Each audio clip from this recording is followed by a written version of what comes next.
ओ धरती मैया दे दे अपनी छाया, फसल हो हरी भरी मिटे हर काया। दुनिया करे लाख परेशानी पर मेहनत की अलग ही कहानी। वाह वाह वाह वाह, क्या बात है किशन, बढ़िया गाना गा लेता है तू भी। ना ना ना ना ना। चलते चलते वह अपने खेत के पास पहुंच गया।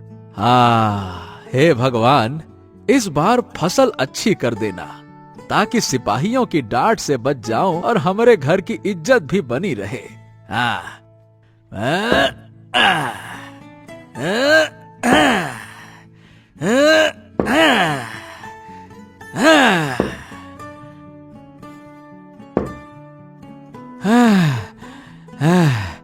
हे राम, बाप रे बाप, ये जमीन है कि पत्थर का पहाड़। कब से खोदे जा रहा हूँ, हाथ सुन्न हो गए, लेकिन ये जमीन है कि मानती ही नहीं। पसीने की बूंदें उसके चेहरे से टपक कर मिट्टी में समा रही थी। तभी मदन वहाँ आता है। अरे क्या बात है किशन भाई, इतनी दोपहर में कुदाल चला रहे हो? घर वालों ने बाहर निकाल दिया क्या?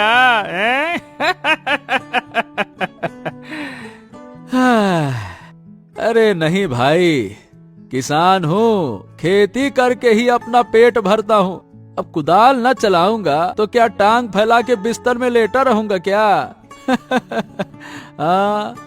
हाँ, ये तो भाई सबको पता है, हम दोनों ही किसान ही हैं। पर भाई, ये पथरीली जमीन अकेले कब तक खोदोगे? देखो मेरी मानो तो 2 बैल खरीद लो, आधे समय में दुगना काम हो जाएगा। ऐसे तो तुम और सूखते जा रहे हो, हैं? अरे भाई, मेरी हालत तो ऐसी है कि नमक खरीदते हुए भी 10 बार सोचना पड़ता है, और तुम बोल रहे हो बैल खरीदने को। फटी चादर ओढ़कर लाखों का सपना नहीं देखता मैं। हाँ ठीक है भाई, हमारा काम है समझाना, बाकी तुम्हें जैसा ठीक लगे वैसा करो। चलो भैया, राम राम, अब मैं चलता हूँ। ठीक है मदन भाई, चलो, भगवान तुम्हारा भला करे। मैं तो अभी बहुत मिट्टी खोदूंगा, वरना शाम तक कुछ भी काम नहीं हो पाएगा।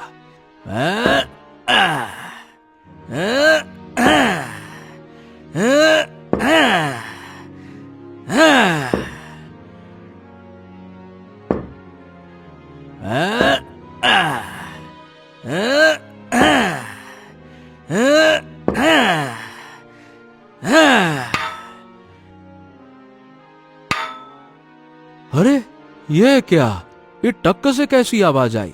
लगा जैसे कोई पीतल का बर्तन हो। रुको जरा अच्छे से खोद कर देखता हूँ।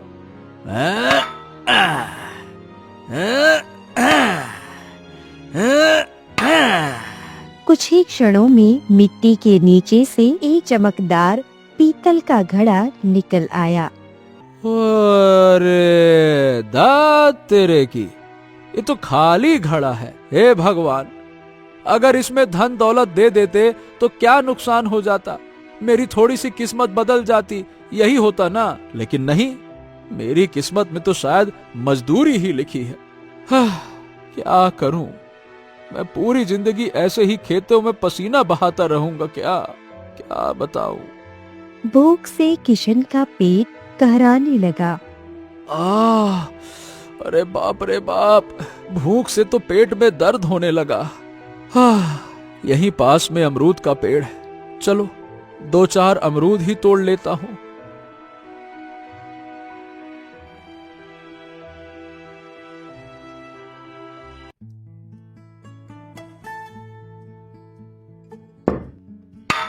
हाँ, वाह वाह वाह वाह वाह, इतनी भूख लगी थी, अमरूद खाकर तो मजा आ गया। एक काम करता हूँ, कुछ अमरूद सुमित्रा के लिए भी ले जाता हूँ। अच्छा चलो, अब ये घड़ा किसी काम तो आया, अमरूद ही रख लेता हूँ। किशन ने 3-4 अमरूद उसी घड़े में रख दिए। हाँ, अब थोड़ी देर आराम कर लेता हूँ, फिर बाकी के खेत को खोद दूंगा। किशन थका हुआ था। जैसे ही उसने आंखें बंद की फिर खोली, और जैसे ही उसने घड़े के अंदर झांका, उसका मुंह खुला का खुला रह गया।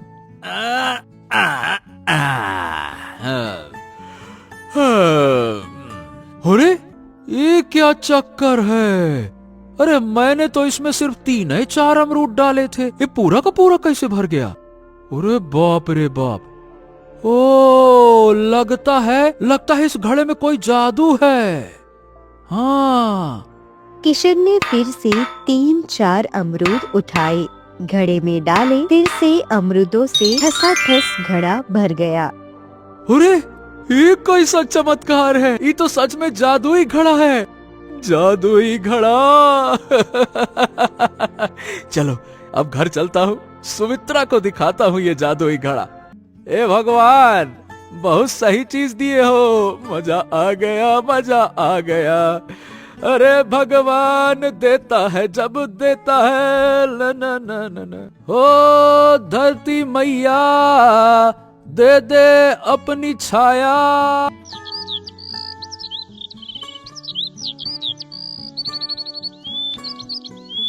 सुमित्रा घर के बाहर खड़ी थी।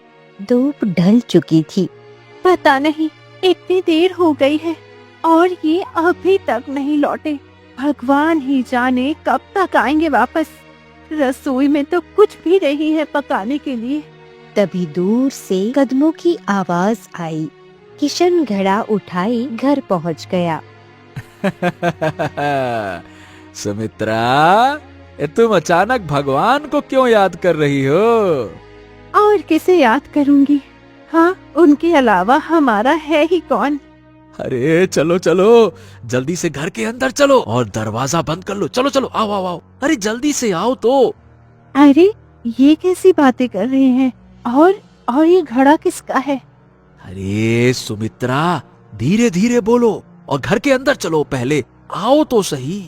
दोनों अंदर गए और किशन ने धीरे से दरवाजा बंद किया। ये लो अमरूद खाओ, पके हुए बढ़िया मस्त अमरूद है, खाओ खाओ खाओ। हे भगवान, अरे पागल हो गए हो क्या? घर में खाने के लिए कुछ भी नहीं है, सिर्फ 2 आलू पड़े हैं और आप अनाज के बदले ये अमरूद लेकर आ गए। अरे सुमित्रा, अब किसी चीज की कमी ना रहेगी।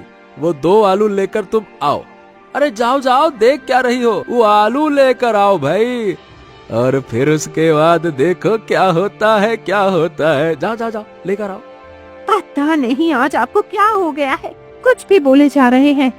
अरे सुमित्रा, पगला गई हो क्या? मैंने कहा धीरे बोलो, मैं जो बोल रहा हूँ बस तुम वो करो, बस अब तुम कमाल देखो। सुमित्रा आलू लेने चली गई। उधर किशन ने घड़े से सारे अमरूद निकालकर खाली कर दिया।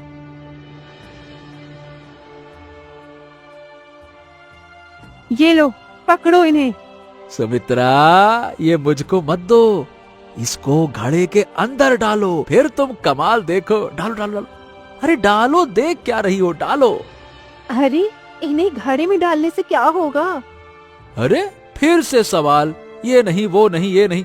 अरे जो बोला है एक बार करके देख लो ना, डालो उसमें। सुमित्रा ने दोनों आलू घड़े में डाल दिए और देखते ही देखते घड़ा पूरे आलूओं से भर गया। अरे अरे, ओए माँ, ये क्या देख रही हूँ मैं? ये पूरे घर में आलू ही आलू, सब जगह से आलू ही बाहर आ रहा है। आहा, अब समझ में आया, यही तो मैं कह रहा था सुमित्रा। देखा देखा देखा। अरे लगता है जी भगवान ने हमारी सुन ली है, सच में हम पर दया आ गई है। अरे मेरी बात सुनो, ये बात किसी को पता नहीं चलनी चाहिए, यही घड़ा हमारा बेड़ा पार करेगा, समझी? लेकिन हाँ, किसी को पता ना चले। हाँ जी, इसीलिए तो कहते हैं ऊपर वाला जब देता है तो छप्पड़ फाड़ कर देता है, हे ईश्वर, मैं कल ही आपको प्रसाद चढ़ाऊंगी। हाँ हाँ, चढ़ा देना, लेकिन पहले अपने पति देव को तो कुछ चढ़ावा चढ़ाओ भाई। भूख लगी है, पेट पूजा करवा दो। दिन भर पसीना बहाया है खेत में, बहुत जोर की भूख लगी है। अब तो खुश हो, खुशी खुशी खिलाओ, कुछ खिलाओ। ठीक है, आप हाथ मुंह धोकर बैठो, मैं अभी आपके लिए खाना परोसती हूँ।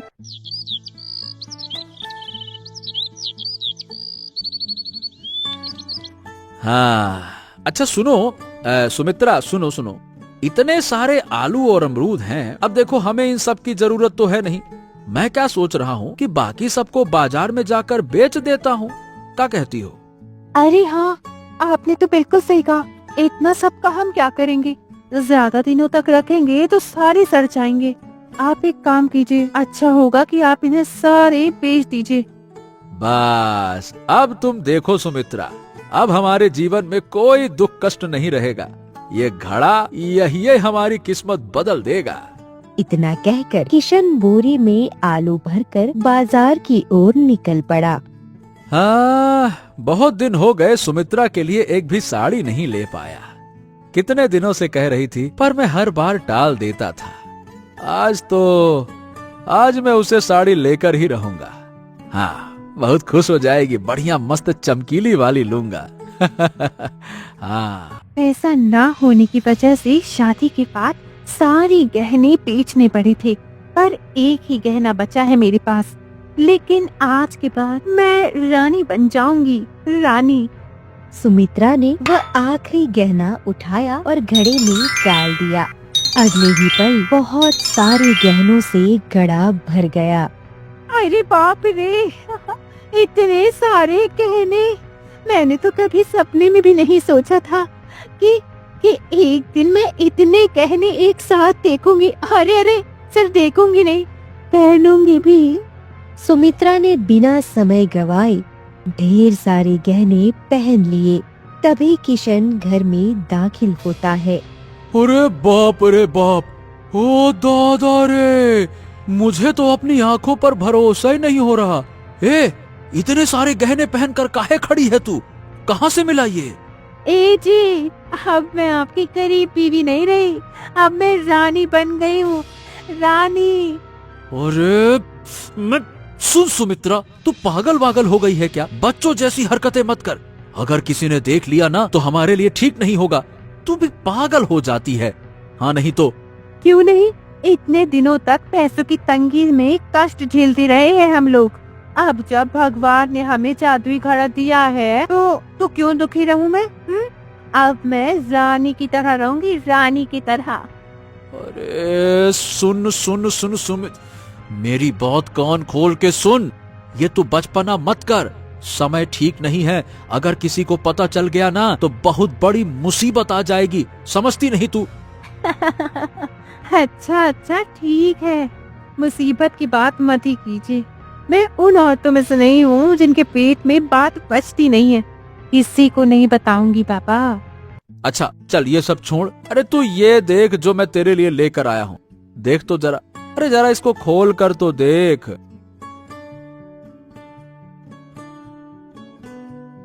सुमित्रा ढोलक के झोले में हाथ डालती है और अरे वाह, इतनी सुंदर साड़ी! अब तुम इसे बहुत सारी साड़ियाँ बना दोगे। अरे तुम ये क्या कर रही हो? क्या सुमित्रा? लेकिन सुमित्रा तब तक साड़ी घड़े में डाल चुकी थी और अगले ही पल घड़े में बहुत सारी साड़ियाँ आ चुकी थी।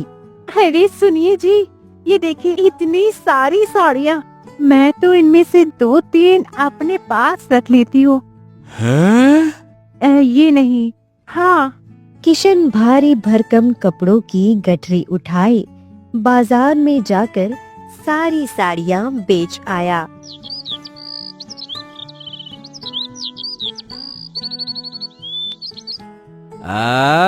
ये देखो सुमित्रा, ये सब बेचकर कितना पैसा आ गया। अब तो लगता है कि हमें महाराज का कर चुकाए देना चाहिए। गांव के सारे किसान दे चुके हैं, बस हम ही लोग तो बचे हैं। क्या कहती हो? हाँ, देना तो चाहिए ही। अब तो हमारे पास इतना पैसा है कि जिंदगी भर खाएंगे तब भी नहीं खत्म होगा, और जब मन करेगा तो घड़े से निकाल लेंगे। हमें किस बात की चिंता। तब अचानक सिपाही घर के बाहर आ जाती है।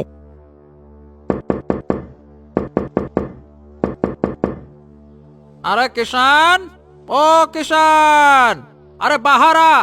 अरे सुनाई नहीं देता क्या? जल्दी से बाहर आ। ए किसान, बाहर आ। भीतर घर में किशन और उसकी पत्नी सुमित्रा बैठे थे। लगता है सिपाही आ गए, जरूर महाराज ने भेजे होंगे। घबराओ मत, घबराओ मत। अरे पैसा है, अब क्या दिक्कत है? जाकर मैं देखता हूँ, है ना? रुको रुको। हाँ जी, आवाज से तो यही लग रहा है। अब क्या होगा? आप कैसे भरेंगे महाराज का लगान?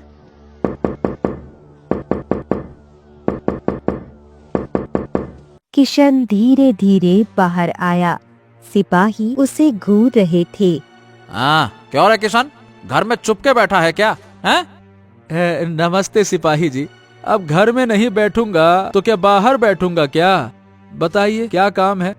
हाँ, क्या काम है? पूछ तो ऐसे रहा है जैसे कुछ पता ही नहीं है। महाराज का आदेश है, पिछले वर्ष का कर अभी तक जमा नहीं हुआ है। पूरे गांव ने दे दिया, सिर्फ तू ही बचा है। सिपाही जी, मेरी कोई गलती नहीं है। आप तो जानते हैं मेरी बिटिया की शादी थी, उसी में सब पैसा लग गया। इस साल जो फसल होगी सब बेचकर मैं दे दूंगा, जरूर लौटा दूंगा। आप चाहे तो खेत देख लीजिए, फसल बढ़िया है। अरे मुझे नहीं देखना तेरी फसल वसल, मेरी बात कान खोल के सुन। महाराज ने 1 हफ्ते का समय दिया है, बस 1 सप्ताह में अगर कर ना चुकाया तो सीधा कारागार में। ठीक है, मैं पूरी कोशिश करूंगा। इतना कहकर सिपाही वहाँ से चले जाते हैं। आप कैसे भरेंगे महाराज का लगान? अरे सुमित्रा, चिंता काहे करती हो? महाराज सिर्फ धमकी देते हैं, दिल के बहुत साफ हैं। हाँ उनको भी पता है फसल पकने में वक्त है। अब मैं अभी क्या करूं? हाँ, समझो। अरे जी, आप पागल हो गए हो क्या? इतने बुद्धू हो आप। हमारे पास 7वीं मटका है, इसमें अगर हम 1 सोने का मोहरी डाल देंगे तो हमारे साथ बहुत सारे सोने के मोहरे बन जाएंगे। अरे हाँ सुमित्रा, अरे धात तेरे की, मैं भी कितना बड़ा बुद्धू हूँ, इतनी जल्दी भूल गया। चलो जल्दी से घर के अंदर चलो। 1 सोने की मुहर है ना, वही लेकर आओ, उसको डाल देते हैं। अभी यही सोना ही सोना हो जाएगा। चलो। दोनों जल्दी जल्दी घर के अंदर भागे और अलमारी से वह एकमात्र सोने की मुहर निकालकर घड़े में डाल दी। घड़ा सोने की मोहरों से भर गया। अरे वाह, इतनी सारी सोने की मोहरे! वाह, वो भी एकदम चमचमाती हुई। अरे वाह, नई कड़ी हुई, एकदम नई। हाँ सुमित्रा, हाँ, इतनी सारी सोने की मोहरें। इनमें से महाराज का जो कर था ना, उतनी मोहरें लेकर दे आते हैं। हमारा पूरा कर उतर जाएगा, बड़ा मजा आएगा। इतना लालच अच्छा नहीं होता है। सुनिए, आज के बाद से हम सोने की मोहरें नहीं बनाएंगे, लोगों को शक हो जाएगा। इससे अच्छा है हम कुछ ऐसी वस्तुएं बनाएं जो हम बेच भी सके, ताकि लोगों को शक भी ना हो। हाँ, ये बात तुमने बिल्कुल सही कही सुमित्रा। अगर सीधी सीधी मोहरें बनाई तो हम पकड़े जाएंगे। हाँ, इसीलिए काम करते हैं, अब घड़ा सिर्फ व्यापार की चीजें निकालने में इस्तेमाल करेंगे, हर चीज में नहीं। हाँ तो ठीक है सुमित्रा, मैं अभी जाता हूँ महाराज के पास, उनका पूरा कर चुका के आता हूँ, ताकि कोई उंगली ना उठा सके। ठीक है ना? हाँ, और सुनो, ज्यादा उतावले मत हो जाना कि चले गए और पेट में कोई बात न पची और कहीं किसी सहेली से कह दिया, है ना? घर ही में रहना। ठीक है, मैं आता हूँ। किशन थैली में सोने चांदी के सिक्के भरता है और तेज कदमों से महल की ओर चल पड़ता है।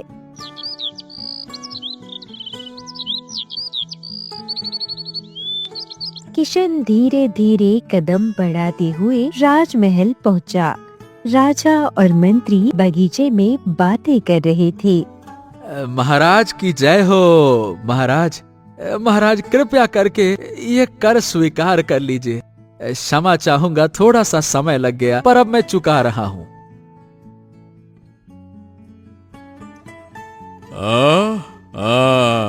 पूरे राज्य की प्रजा ने पिछले वर्ष का कर चुका दिया था, सिवाय तुम्हारे किशन। क्षमा करें महाराज, वो कहा है कि बिटिया की शादी थी ना, तो बहुत ही खर्चा हो गया, इसीलिए देर हो गई। अब देखिए ना, पूरा लेकर आया हूँ, ला दिया मैं। अच्छा, ये बताओ किशन, अभी ना कोई फसल हुई और मजदूरी में तो इतना मिल ही नहीं सकता है? फिर तुम ये इतना धन कहाँ से लेकर आए हो, वो भी एकदम नई नई सोने की मोहरें? क्यों, क्या किया है तुमने? अरे अब महाराज को कहा बताऊं, जादुई घड़े की बात तो महाराज को बता नहीं सकता, क्या करूं? महाराज, बस यही समझ लीजिए कि भगवान की कृपा है। कभी कभी भगवान की गरीबों पर भी कृपा हो जाती है, इसी कारण से पूरा कर दे पाया आपका। ठीक है, चलो ठीक है, जाओ, तुम जा सकते हो, जाओ किशन, जाओ। किशन तुरंत वहाँ से निकल गया, पर उसके जाते ही राजा का चेहरा गंभीर हो गया। मंत्री जी, क्या दाल में कुछ काला नहीं लग रहा आपको? महाराज, दाल में काला नहीं, यहाँ तो पूरी की पूरी दाल ही काली है। अरे कुछ तो बड़ा गड़बड़ जरूर है महाराज। वही तो, अभी तो फसल का कोई मौसम भी नहीं है और मजदूरी से तो सोने की मोहरें इकट्ठा नहीं होने वाली। फिर इतनी नई सोने की मोहरें उसके पास आई कहाँ से? बिल्कुल महाराज, हमारे राज्य में इतनी आय तो सिर्फ जमींदारों के पास होती है। किशन के पास ये दौलत कहाँ से बरस पड़ी, यही तो सोचने का विषय है।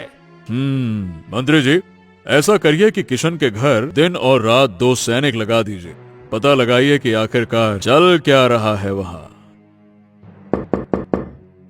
ताली की आवाज सुनकर 2 सैनिक तुरंत राजा के सामने आ खड़े हुए। सिपाहियों, क्या तुम लोगों ने कभी किशन का घर देखा है क्या? हाँ महाराज, एक बार आप ही ने तो कर वसूलने के लिए भेजा था। हाँ, याद है ना? हाँ, अब याद आया। तो सुनो, तुम दोनों को किशन के घर पर कड़ी नजर रखनी है, लेकिन हाँ, ध्यान रहे उसे पता नहीं चलना चाहिए, ठीक है? महाराज, दिन में तो वो सबकी नजर में रहता है, कोई भी गुप्त काम वो करता होगा तो रात में ही करता होगा। बिल्कुल सही कहा। तो आज शाम ढलते ही उसके घर की निगरानी शुरू करो। देखो वो कहाँ जाता है, क्या लेकर आता है, क्या कहीं से उसके पास कोई छुपा हुआ खजाना तो नहीं है। सारी चीजों की विस्तृत जानकारी हमें लाकर दो। जी महाराज, हम पूरी जान लगा देंगे, किशन की पूरी कुंडली निकाल कर रख देंगे। आज्ञा दे महाराज। हाँ ठीक है, आज शाम से निगरानी शुरू करो, क्योंकि मुझे किशन पर गहरा शक है। जाओ।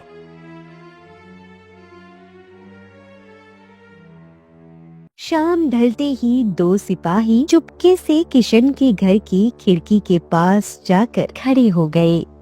हाँ देखो सुमित्रा, देखो, बाजार से एक छोटी मोटी मुर्गी खरीद कर लाया हूँ। अब तुम देखना, एक मुर्गी से 100 मुर्गियाँ कैसे बन जाएंगी, और मैं सबको एक ही साथ बेच दूंगा। फिर देखना हमारे पास कितना पैसा आ जाएगा। अरे हाँ, जल्दी डालिए, आज तो बहुत सारी बरकत होने वाली है।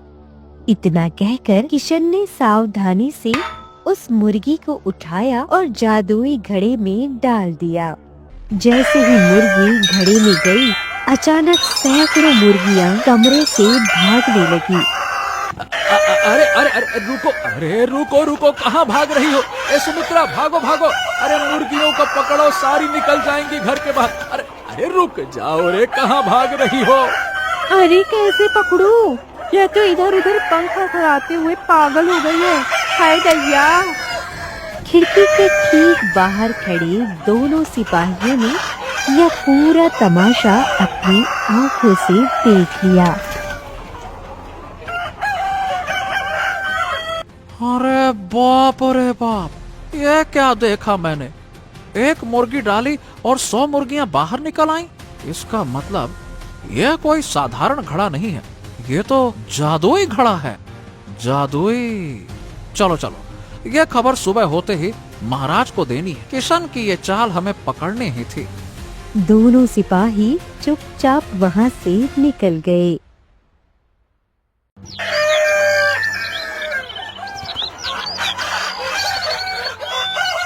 राजा अपने सिंहासन पर बैठे थे और दोनों सिपाही सामने खड़े कांप रहे थे। हाँ तो सिपाहियों, बताओ क्या देखा तुम दोनों ने, जल्दी बताओ।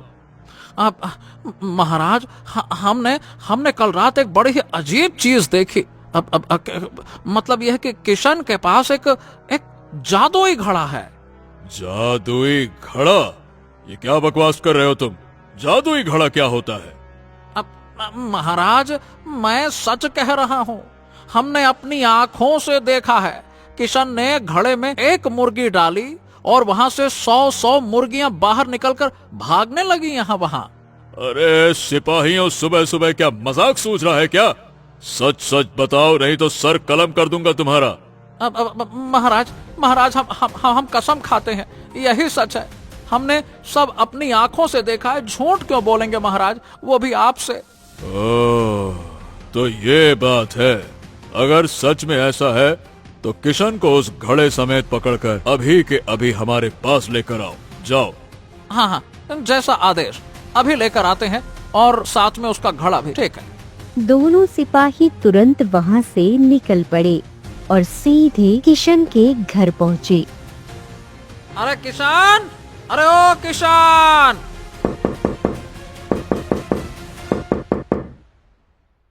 अरे किशन, अरे ओ किशन।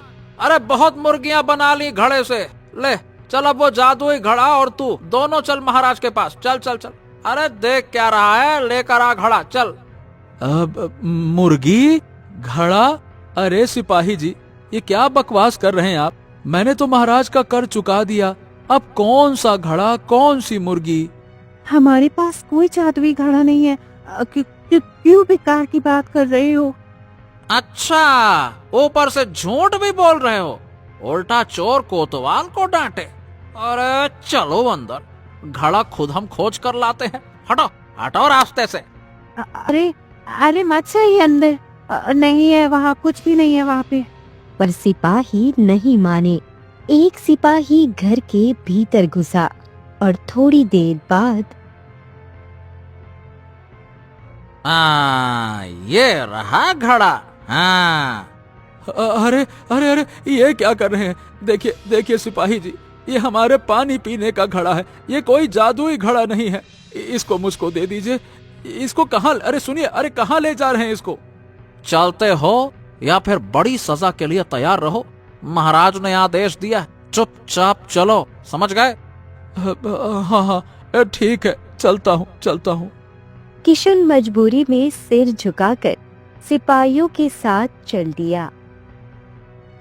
किशन को 2 सिपाही पकड़कर राज दरबार में ले आए। दरबार में सन्नाटा छाया था। महाराज गुस्से से घड़े को घूर रहे थे और किशन डरते डरते खड़ा था। तो किशन, तुमने हमारे राज्य और हमसे बेईमानी की है। कोई भी चीज जो अनमोल हो, अकस्मात मिले, वो राज्य की संपत्ति होती है ताकि सबका भला हो। लेकिन तुम तो अकेले अकेले उसका फायदा उठाना चाहते थे। महाराज, पर मुझे तो ये घड़ा मेरे ही खेत में मिला था ना। जैसे खजाना जिसने पाया वो उसका हुआ, वैसे ही घड़ा भी तो मेरा हुआ ना। फिर मैं किसी और को क्यों दूं, क्यों बताऊं? ऐसा नहीं होता है। जब तुम हमारे राज्य में रहते हो तो निर्णय भी हमारा होगा और इंसाफ भी हमारा होगा। तुम्हें सिर्फ इसलिए छोड़ा जा रहा है क्योंकि तुमने हमें घड़ा दे दिया, वरना। पर महाराज, मैंने इतनी कीमती चीज आपको दी है, क्या मुझे? बस बस करो किशन, तुम्हें बहुत बोलने की आदत है। कारागार में जाना चाहते हो या अपनी आजादी की जिंदगी चाहते हो? अगर जेल प्यारी लगे तो एक और शब्द बोल के दिखाओ, वरना अभी के अभी दरबार से चले जाओ। हाँ, ठीक है महाराज, मैं अभी चला जाता हूँ, अभी चला जाता हूँ। ठीक है, ठीक है। किशन सिर झुकाए धीरे धीरे दरबार से बाहर चला गया। किशन के जाने के बाद महाराज ने घड़े को सामने रखवाया। सिपाही, इस घड़े में एक सोने की मुहर डालकर देखो, हम भी तो देखें क्या ये वाकई जादुई घड़ा है या बस कोई घटिया मजाक। जी महाराज, हमने खुद देखा है, अभी हम दिखाते हैं आपको, आप देखिए। घड़ा सोने की सैकड़ों मोहरों से भर चुका था। हाँ, देखा महाराज, अब यकीन आया ना कि हमने झूठ नहीं कहा था, ये घड़ा सच में जादुई है। अरे वाह वाह वाह वाह वाह वाह इतनी सारी सोने की मोहरें, इसका मतलब हम जितना चाहें उतना धन बना सकते हैं। और अरे अरे सुनो सुनो सुनो, और कुछ भी डालो तो 100 गुना। आहा आहा, इससे बेहतर तोहफा और क्या होगा। अरे वाह, मजा आ गया सच में मजा आ गया देखा मंत्री जी? वाह महाराज वाह, मैंने ऐसी बातें तो सिर्फ कहानियों में ही सुनी थी, पर आज तो अपनी आंखों से देख लिया। यही तो असली अद्भुत चमत्कार है। मंत्री जी, मैंने भी बचपन में माँ से ऐसी दास्तानें सुनी थी, पर आज तो सीधा सीधा राज दर्शन हो गया। वाह वाह वाह वाह वाह वाह हाँ, तो महाराज, अब तो आप चाहें तो राज्य की सारी प्रजा को धन बांट सकते हैं। हर किसान, हर मजदूर, सभी की जिंदगी बदल जाएगी। क्या कहते हैं महाराज? हैं? नहीं नहीं नहीं नहीं नहीं, बिल्कुल नहीं मंत्री जी, बिल्कुल नहीं। अगर सबके पास धन आ गया तो ये राज्य राज्य नहीं रहेगा, प्रजा कामचोर हो जाएगी, किसी की किसी पर सुनवाई नहीं रहेगी, सब अपने आप को राजा समझ बैठेंगे। सबके पास धन होने से सब काम चोर बन जाएंगे, कोई मेहनत नहीं करेगा।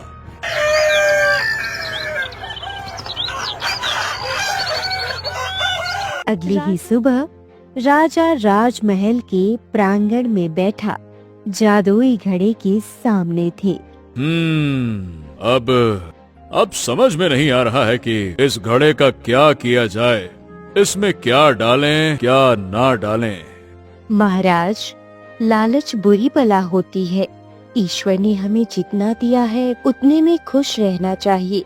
अगर आप यह घड़ा इस्तेमाल करते रहे तो आपकी मेहनत, परिश्रम, इंसाफ सब हवा हो जाएगा। इतना लालच अच्छा नहीं होता। ओहो महारानी, आप हमें मत सिखाइए कि हमें क्या करना चाहिए और क्या नहीं। जब जादुई घड़ा मिल ही गया है तो क्यों ना इससे ढेर सारी दौलत बनाई जाए। ठीक है महाराज, जैसी आपकी इच्छा। बस ध्यान रखिए, लालच हमेशा विनाश ही लाता है। अरे रानी, इसमें लालच की कोई बात नहीं है।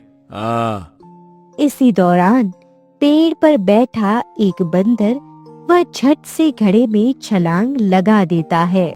घड़े से सैकड़ों बंदर निकलकर फैलने लगती है। अरे अरे अरे बाप रे, इतने सारे बंदर, ये क्या हो गया? ओहो, इन मूर्ख बंदरों को अभी के अभी कूदना था क्या? अरे अरे पकड़ो, अरे सिपाहियों! महल में हाहाकार मच गया। कोई बंदर पेड़ की टहनियाँ तोड़ रहा था तो कोई सिपाहियों के सिर पर चढ़कर उन्हें परेशान कर रहा था। एक बंदर तो राजा के कंधे पर बैठकर उसकी पगड़ी खींचने लगा। हे भगवान, अब इन बंदरों से कौन हमें बचाएगा? ये बंदर तो भागते ही नहीं। महारानी, अब क्या होगा? तभी दो बड़े बंदरों ने जादुई घड़े को उठाया और धड़ाम पूरे जोर से जमीन पर पटक दिया। घड़ा चकनाचूर हो गया और उसके टूटते ही सभी बंदर अचानक धप एक एक कर कर गायब हो गए। हाँ, अरे अरे अरे, ये तो घड़ा ही टूट गया। आहा, लेकिन शायद अच्छा ही हुआ। अब समझ में आया कि लालच क्यों बुरी होती है। हमें ईश्वर ने जितना दिया है उतने में संतोष करना सीखना चाहिए और मेहनत से ही अपना राज्य चलाना चाहिए। अब समझ में आया महाराज, असली धन मेहनत होता है, जादुई घड़े नहीं। लालच हमेशा विनाश की ओर ले जाता है, इसलिए जितना है उसमें संतोष रखना सीखिए। असली धन जादू में नहीं बल्कि मेहनत और ईमानदारी में होता है।